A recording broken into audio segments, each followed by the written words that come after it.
Good day, everyone. Today's presentation is about the human digestive system and the processes involved alongside with the food constituents in digestion. So the presentation basically is about the functions of digestion, the structures involved during this process, and a constituent of food groups of balanced diet, and the various sources in which this could be derived from. So let's just dive into it. Okay, further in this slide, we're going to be looking at the structures of digestive system.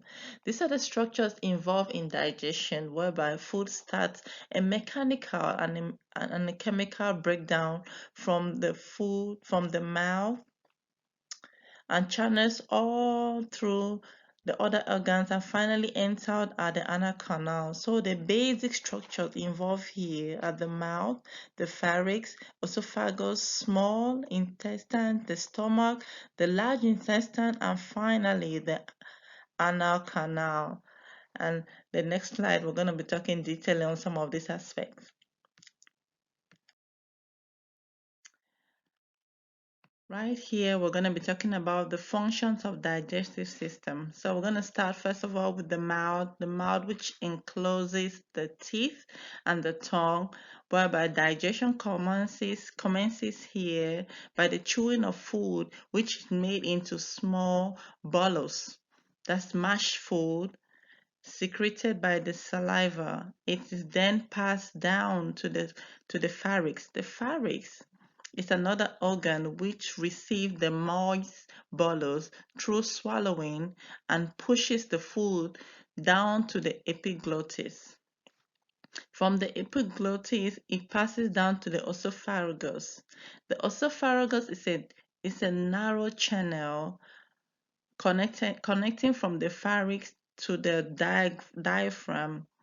Its liquid aids the sliding down of food by gravity, passing down the food to the stomach, whereby in the stomach, the food is churned and mixed with gastric juices, which aids breaking down of food into smaller particles.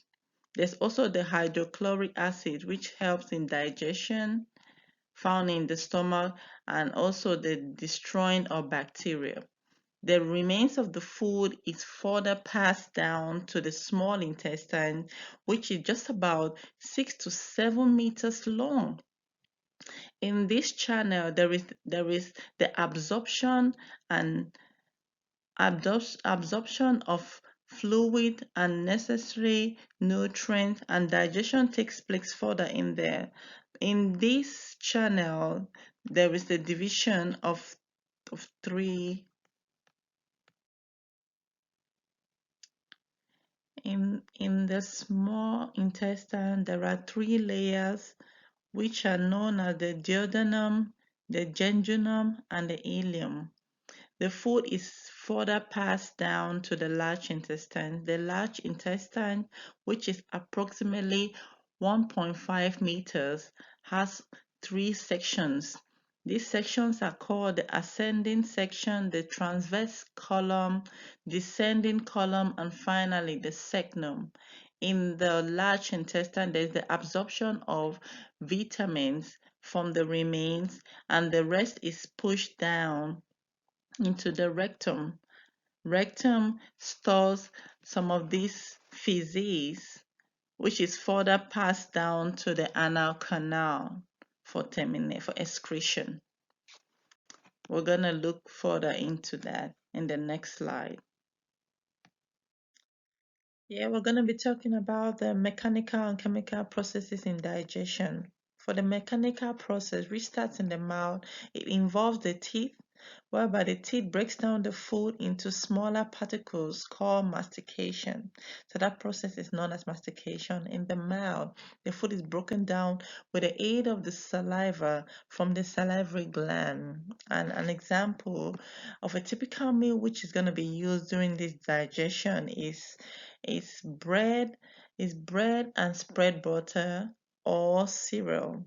So we're going to see how chemical process takes place during the digestion of this food. So during the mechanical breakdown of this food, small particles are broken down with the use of the teeth during digestion, and it then passed down into the alimentary canal. Going further, there's also the chemical process of digestion, and we're going to link this to the example of the food used earlier, which is cereal or bread. So during chemical process, there is the release of enzymes, which all begins from the mouth, and this enzyme is being triggered by the brain. So the saliva moistens the food, forming a bolus, which eases swallowing. So in the saliva, there is the production of the salivary amylase, which breaks down the starch and sugar found in the food, thereby secreting the nutrients needed for the body.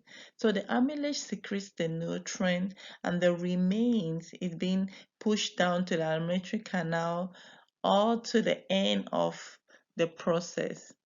So there is another enzyme which we're going to be using, also known as the gastric lipase, which is located in the gastric glands.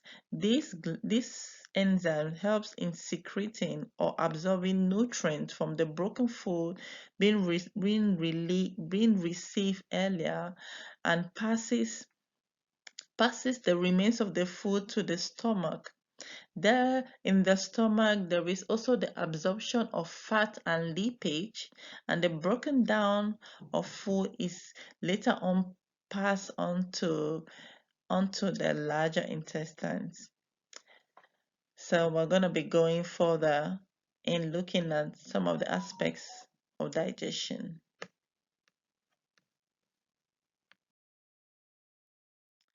A combination of a balanced diet and the sources derived from could be found from the NHS website or the British Nutrition Foundation. A balanced diet will constitute of starch, protein, carbohydrate, fruit and vegetables, and fat. So as you can see on the diagram, a little portion of each of those sections will constitute a balanced diet. And this brings us to the end of this presentation. I hope it's been very helpful, and thanks for being patient. Bye.